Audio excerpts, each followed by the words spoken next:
కాంగ్రెస్ ఒక అధ్యక్షుడు press conference పెట్టి భారతీయ జనతా పార్టీ మతం ఆధారంగా మతాన్ని వాడుకుంటున్నారని చెప్తా ఉన్నారు. బైసాలో మత ప్రచారం చేస్తున్నారు, మతం మీద ప్రచారం చేసి చెప్తా ఉన్నారు. నేను కాంగ్రెస్ పార్టీ యొక్క అధ్యక్షుడు అడుగుతా ఉన్నాను, మీ ముఖ్యమంత్రినే ఈరోజు మా రాష్ట్రంలో తెలంగాణలో మత రాజకీయాలు చేస్తుంది మీ ముఖ్యమంత్రి. జూబ్లీ హిల్స్ లో ఏం మాట్లాడారో ఒకసారి గుర్తుపెట్టుకోండి. Congress is Muslim, Muslim is Congress అన్న మాట ఎవరు మీ ముఖ్యమంత్రి కాదా అని అడుగుతా ఉన్నాను. ఈరోజు మన రాష్ట్రంలో అనేక దేవాలయాలను కూలగొడితే ఈ కాంగ్రెస్ పార్టీ మాట్లాడకుండా విచ్చలవిడిగా వాళ్ళు వదిలేస్తే భారతీయ జనతా పార్టీ మాట్లాడితే మతోన్వాదులు మేమవుతామా, లేకుంటే ఆ పని చేసినటువంటి ఒక వ్యక్తులకు ఆశ్రయ ఇచ్చేటటువంటి మీరు మతోన్వాదులు అవుతారని చెప్తే అడుగుతా ఉన్నాను. మిత్రులారా, ఈరోజు నల్గొండ జిల్లాలో ముఖ్యమంత్రి రేవంత్ రెడ్డి గారు సభ పెట్టారు. మరి సభ పెడితే మీరు పెట్టుకోండి, మనం కూడా ఇక్కడ పెట్టుకున్నాం. కానీ సభ పెడితే భారతీయ జనతా పార్టీ కార్యకర్తల్ని హౌస్ అరెస్ట్ చేయడం జరిగింది. ఇది ఎక్కడ ప్రభుత్వం అడుగుతూ ఉన్నాడు? మీ మీటింగ్ పెట్టుకోవడానికి బీజేపీతో భయం ఏంటి అని అడుగుతున్నాను.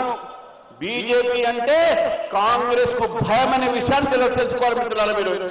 అందుకే బీజేపీని అణచివేసే ప్రయత్నం చేస్తా ఉన్నారు. వీళ్ళకు రాజకీయ దురహంకారం పెరిగింది. నిన్న అన్నాడు 90% మున్సిపాలిటీలు మేము గెలుస్తామని. ఇదే రాజకీయ దురహంకారం బీఆర్ఎస్ పార్టీని మళ్ళీ ఫామ్ హౌస్ పంపించింది. ఆ రోజు బీఆర్ఎస్ నేతలు ఇంకా అన్నారు, కారు 16 మా సారు అన్నాడు. ఆ 16 ఎక్కడ పోయినాయి?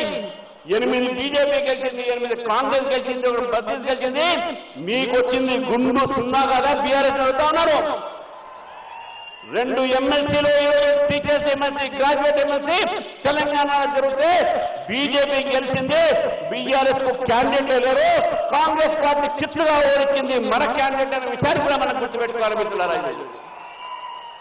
ఈ రోజు మనం చూస్తా ఉన్నాం, మనం జరిగినటువంటి ఒక ఏవైతే గ్రామ పంచాయతీ ఎన్నికల్లో భారతీయ జనతా పార్టీతో మేము పోటీ చేసింది 5,000 అయితే మనం 1000 దాకా సర్పంచులు గెలిచిన విషయాన్ని కూడా గుర్తుపెట్టుకోవాలి. 10,000 మంది వార్డు మెంబర్లు గెలిచినాము, 1,200 ఉప సర్పంచులు గెలిచినాము. భారతీయ జనతా పార్టీ పెరుగుతుందానికి ఇక వేరే నిదర్శన అవసరం లేదు. ఈరోజు బీఆర్ఎస్ పార్టీ బీజేపీతో భయపడతా ఉంది, కాంగ్రెస్ పార్టీ బీజేపీతో భయపడతా ఉంది. నాకు పూర్తి నమ్మకం ఉన్నది, ఈ రోజు భారతీయ జనతా పార్టీ తెలంగాణలో మున్సిపాలిటీస్ లో భారతీయ జనతా పార్టీ యొక్క ఫలితాలు మంచిగా వస్తాయి. అనేకమైన సీట్లు మనం గెలుస్తాము. కాంగ్రెస్ బీఆర్ఎస్ 2 పార్టీలు కూడా తెలంగాణ ప్రజలకు బుద్ధి చెప్తారనే విషయాన్ని గుర్తుపెట్టుకోవాలి. చివరికి ఒక మాట చెప్తా ఉన్నాను, మన వికసిత భారత బడ్జెట్ మనం తీసుకొచ్చినాం. వీళ్ళు అడుగుతా ఉన్నారు మీరు ఏం చేశారని, తెలంగాణకు ఏమి ఇచ్చారని. ఇంతకుముందు కిషన్ రెడ్డి గారు చెప్పారు తెలంగాణకు ఏమి ఇచ్చినామని. నేను రేవంత్ రెడ్డి గారిని అడుగుతా ఉన్నాను, మన రాష్ట్ర బడ్జెట్ లో మీరు మహబూబ్నగర్కి ఏమి ఇచ్చారు? మన రాష్ట్ర బడ్జెట్ లో మీరు నల్గొండకి ఏమి ఇచ్చారు? బడ్జెట్ లో ఒక జిల్లాలకు రాష్ట్రాలకు ఉండవు. ఈ రోజు 10 లక్షల కోట్లు ఎంఎస్ఎంఈ మీద పెడితే దాంట్లో తెలంగాణ ఉన్నది. ఈ రోజు తెలంగాణకు 5,005 కోట్ల రూపాయలు రైల్వే బడ్జెట్ కేటాయించడం జరిగింది. మరి మీరు ఆర్టీసీ ఎన్ని కేటాయించారో కూడా అడుగుతా ఉన్నాను. ఈరోజు ప్రగతి ఒక రాష్ట్రంలో మానవంగా జరుగుతూ ఉన్నాయి, దొంగతనాలు జరుగుతూ ఉన్నాయి, లా అండ్ ఆర్డర్ లేదు, శాంతి భద్రత లేదు, చట్టాలు లేవు. మరి లా మినిస్టరే ముఖ్యమంత్రి, హోమ్ మినిస్టరే ముఖ్యమంత్రి, మున్సిపాలిటీ మినిస్టరే ముఖ్యమంత్రి. కానీ మూడింట్లో కూడా ఫెయిల్ అయినటువంటి ముఖ్యమంత్రి ఈ రోజు మున్సిపాలిటీలకు పోయి నాకు ఓటు వేయండి ఏ విధంగా అడుగుతారని చెప్తా ఉన్నాను. మిత్రులారా, రేపు బీజేపీని గెలిపిస్తే రాష్ట్ర పార్టీకి మొత్తం కూడా భారతీయ జనతా పార్టీ మా జాతీయ పార్టీని ఒప్పించి నరేంద్ర మోదీ గారిని నెప్పించి ఈ రోజు మున్సిపాలిటీల అభివృద్ధికి మొత్తం భారతీయ జనతా పార్టీ బాధ్యత తీసుకుంటుందని చెప్తా ఉన్నాను. మిత్రులారా, భారతీయ జనతా పార్టీ గెలిస్తేనే మనకు అభివృద్ధి జరుగుతూ ఉంటుంది. కాంగ్రెస్ గెలిపించినా బీఆర్ఎస్ గెలిపించినా వాళ్ళు మన ట్యాక్సులు పెంచారు, మన దోచుకుంటారు, మన జేబులో చేతులు పెట్టి మన డబ్బు తీసుకుంటారు. కానీ అభివృద్ధి మాత్రం జరగదు.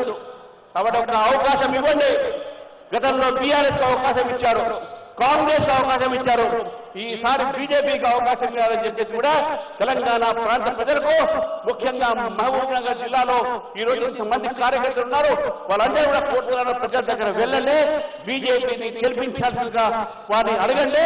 మన పథకాలను నరేంద్ర మోదీ గారు చేసినటువంటి ఒక అభివృద్ధి కార్యక్రమాలు మనం చెప్పండి. చివరికి మిత్రులారా, ఇంత పెద్ద సభ ఈరోజు అతి తక్కువ సమయంలో ఇంత పెద్ద ఎత్తున కార్యకర్తలు కేవలం మహబూబ్ నగర్ జిల్లా పక్కన ఉన్నటువంటి చేవల్ల పార్లమెంట్ మున్సిపాలిటీ వచ్చారంటే ఇంతమంది కార్యకర్తలు చూసిన తర్వాత నాకు పూర్తి నమ్మకం ఉంది, ఈరోజు మహబూబ్ నగర్ జిల్లాలో చేవలలో మొత్తం భారతీయ జనతా పార్టీ మున్సిపాలిటీ గెలుస్తుంది, తెలంగాణలో కూడా అధిక సంఖ్యలో మున్సిపాలిటీ గెలుస్తుంది పూర్తి నమ్మకం ఉంది. కాబట్టి మరొకసారి